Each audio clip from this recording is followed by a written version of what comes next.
Just look at me. Look at me! Promise me that you will look after my family. Your family will meet you in the afterlife.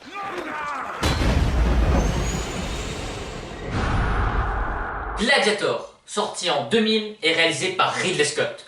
Le film qui a véritablement relancé la mode du péplum. Un genre qui a pratiquement été délaissé par le grand public vers la fin des années 60 et littéralement oublié durant les 3 décennies qui suivirent, après des années et des décennies de succès et de popularité à travers le monde. Et un genre commence à disparaître quand on ne croit plus en ses capacités, quand on ne croit plus en ce qu'il est capable de nous raconter et de nous dire. Bref, c'est quand on ne prend plus la chose au sérieux et qu'on en fait pratiquement que des parodies.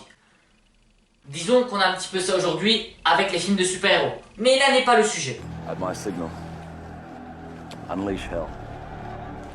Mais tout d'abord, quand on revient à un genre ou à n'importe quel projet que les gens ont abandonné, il faut d'abord leur faire oublier les dernières images qu'ils en ont et leur proposer quelque chose de nouveau et de sérieux.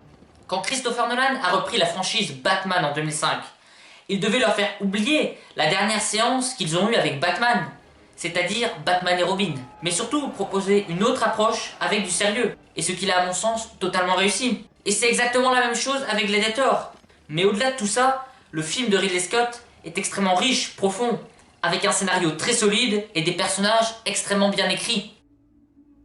Il y a le thème de la mortalité, qui est très présent dans le film, symbolisé par ce plan de la main de Maximus traversant un champ de blé à la recherche de sa famille.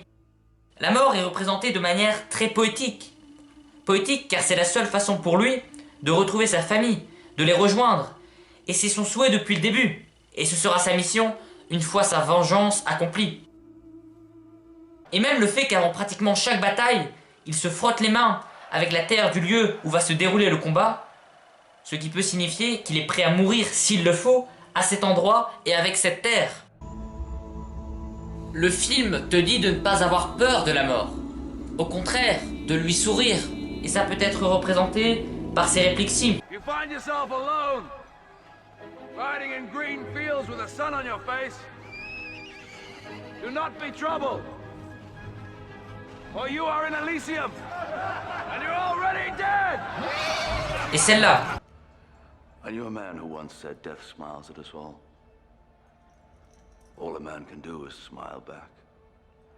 En effet, sourire à la mort, car après avoir été démis de ses fonctions, d'avoir été trahi par son compagnon d'armes, d'avoir perdu sa famille, et au final de s'être vengé, que peut-il faire ensuite, si ce n'est sourire à la mort, et ainsi retrouver sa famille?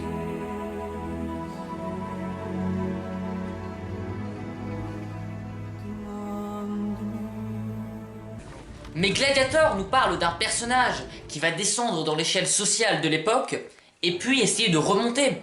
Il va donc se battre contre la société, contre ce que la société fait des hommes. Mais les différents échelons de la société peuvent être inversés en termes de pouvoir. L'esclave va devenir plus puissant que l'empereur lui-même. Pourquoi? Parce qu'il a le soutien de la foule. Et oui, comme le lui a dit Proximo, il faut gagner la foule.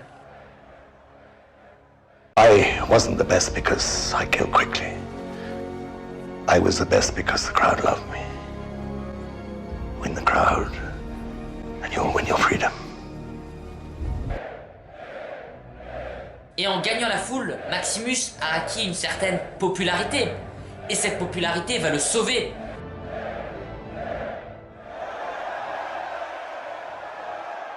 La foule est donc son allié. Et c'est elle qui va faire naître sa légende.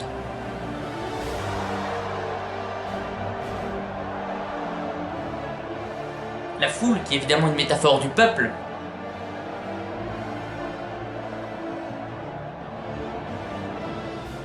Mais le peuple ne connaît finalement rien de toute l'histoire de Maximus.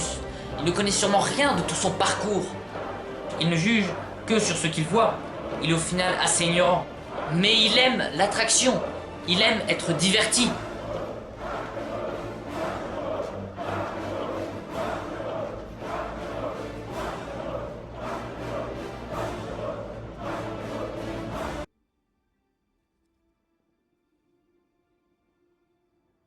Commodus est un personnage très nuancé, qui aura clairement souffert d'un manque de soutien de la part de son père, qui a toujours considéré Maximus comme étant le fils qu'il aurait dû avoir.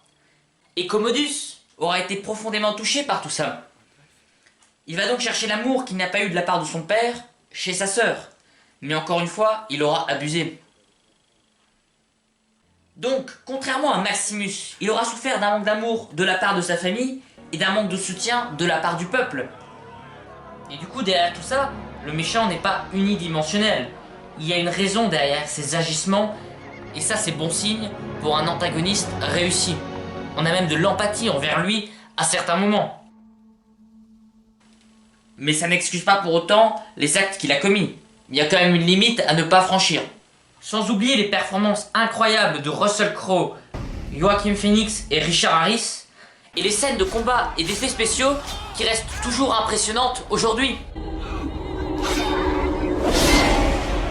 Au final, Gladiator est un film où tout est mis au service d'une grande histoire, et où il n'y a sûrement rien de gratuit, mis à part peut-être certaines libertés d'un point de vue historique. Et il rapportera plus de 450 millions de dollars dans le monde et remportera 5 Oscars, dont celui du meilleur acteur et du meilleur film. Alors oui, le fait d'être revenu à la fin des années 90 à un genre en qui pratiquement plus personne ne croyait aura été une énorme prise de risque. Mais le risque est une chose primordiale dans le cinéma et dans l'art en général. Et tout ce qu'on a espéré, c'est qu'il continuera à exister.